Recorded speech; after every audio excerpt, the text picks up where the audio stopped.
Online sale के अंदर काफी सारे स्कैम होते रहते हैं, काफी सारी न्यूज आती रहती है, जैसे कि अभी Amazon, फ्लिपकार्ट और काफी सारी और सेल आने वाली है जिसके अंदर आपको काफी कम प्राइस देखने को मिलते हैं। बट पहले भी काफी सारे स्कैम ऐसे होते हैं जिसके अंदर लोगों को महंगी कीमत के ऊपर सामान बेचा गया हो, या फिर उनको गलत सामान बेच दिया गया हो, या फिर वो जो परचेस करना चाहते हैं वो उनको नहीं मिल पाया हो। तो अगर आप भी Amazon, फ्लिपकार्ट या फिर किसी भी सेल के अंदर कोई आईफोन को सस्ते में परचेस करना चाहते हो, या फिर सेल के अंदर कुछ भी सस्ते में परचेस करना चाहते हो, तो आपको इन सब स्कैम से बचना चाहिए और आपको ये 5 मिस्टेक या फिर ये 5 टिप्स हैं, इनको फॉलो करना चाहिए ताकि आपके साथ कोई भी स्कैम ना हो। First, check price history.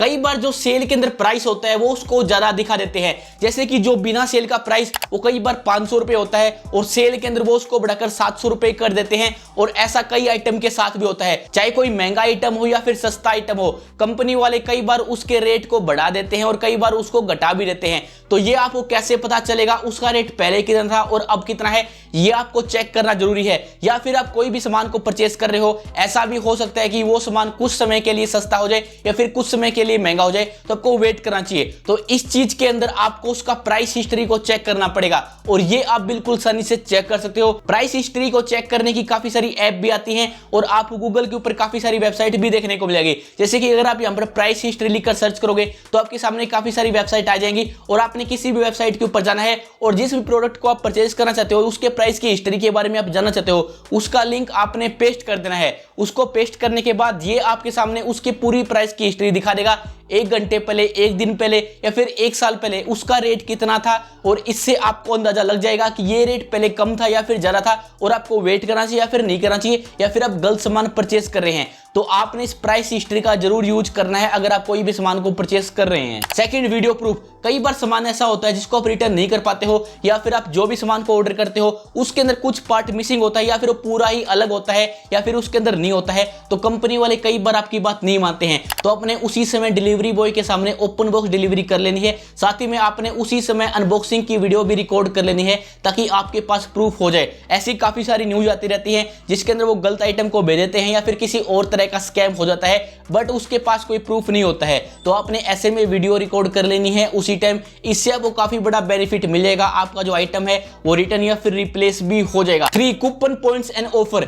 अगर आप Amazon या फिर फ्लिपकार्ट का यूज कर रहे हैं तो वहां पर आपको काफी सारे कैशबैक के कूपन देखने को मिलते हैं और फ्लिपकार्ट के अंदर तो आपको पॉइंट भी देखने को मिलते हैं। आप इन जो कूपन होते हैं आप इनको Amazon या फिर फ्लिपकार्ट के अंदर सर्च कर सकते हो, आपको काफी सारे टाइप के कूपन देखने को मिलते हैं और काफी सारे लोग इनको इग्नोर कर देते हैं और वो उनके वेस्ट चले जाते हैं। बट इनसे आपको 100 रुपये कैशबैक या फिर 2% का, 10% का, इस तरह कैशबैक देखने को मिलते हैं और ये टाइम टू टाइम मिलते रहते हैं। तो आपको आपकी ऐप के अंदर काफी सारी जगह ये वाले कूपन देखने को मिलेंगे और पॉइंट भी देखने को मिलते हैं। 4, ट्रैप। कई बार आपको किसी आइटम के साथ ऐसा भी देखने को मिलता है कि 1 आइटम लेफ्ट या फिर 10 मिनट लेफ्ट, तो ऐसा सब स्कैम ही होता है। वो मोस्टली आपको कस्टमर को परचेस करने के लिए ही बोलते हैं, तो आपको ऐसी चीजों के ऊपर विश्वास नहीं करना है। वो वैसा भी आइटम रहने वाला है सेल के अंदर, तो आपने वेट करना है, उसको वाइजली चूज करना है और आपने देखना है कि वो सही है या फिर नहीं है। ये जो 1 मिनट रह गया या फिर 1 आइटम रह गया, ये वो ऐसे ही बताते हैं ताकि जो कस्टमर है वो जल्दी परचेस कर ले। काफी सारे सेलर ऐसा करते हैं, अगर किसी चीज की प्रोडक्ट की डिमांड ज्यादा हो तो उसके प्राइस को बढ़ाते हैं और वहां पर लिखते हैं 1 आइटम लेफ्ट या फिर 1 घंटा लेफ्ट। तो ऐसे में काफी सारे कस्टमर हाई प्राइस के ऊपर परचेस कर लेते हैं और बाद में वो जो सामान है वो उल्टा सस्ता हो जाता है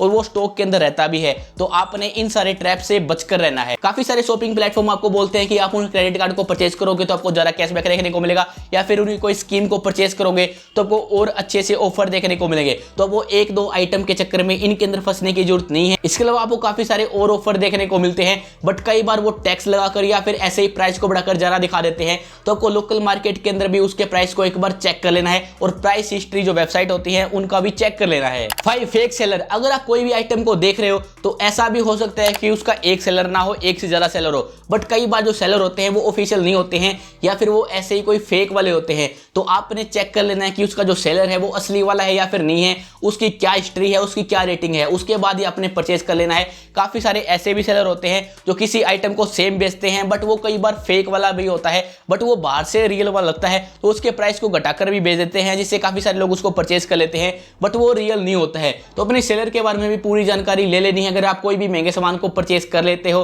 तो कई बार ऐसा होता रहता है, तो अपने कंपनी की ऑफिशियल वेबसाइट के ऊपर भी चेक करना है कि इसका जो ऑफिशियल सेलर है ये कौन सा है, उसके बाद ही आपने उसको परचेज करना है। तो ये थी वो 5 मिस्टेक या फिर टिप्स जो कि आपको ध्यान में रखनी चाहिए ऑनलाइन सेल करते समय। कमेंट करके आप कुछ भी पूछ सकते हैं। Thanks for watching.